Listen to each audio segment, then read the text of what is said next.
بسم اللہ الرحمن الرحیم الحمد للہ رب العالمین الصلاۃ والسلام علی خاتم النبیین صلی اللہ تعالی علی حبیبہ محمد وعلی آلہ وسلم۔ السلام علیکم ورحمۃ اللہ وبرکاتہ میرے ناظرین و سامعین۔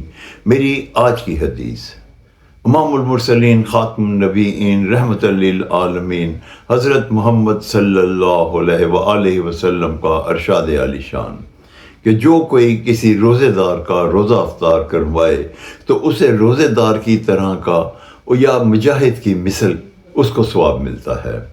اس حدیث مبارکہ کا یہ مفہوم ہے کہ یہ ہمارے پاس سنہری موقع ہے کہ ہم روزے داروں کی افطاری کروائیں اور زیادہ سے زیادہ ثواب پائیں، اور اتنا ثواب ملتا ہے جیسے اس نے خود روزہ رکھا ہو یا کہ مجاہد کسی جنگ میں شریک ہوا ہو۔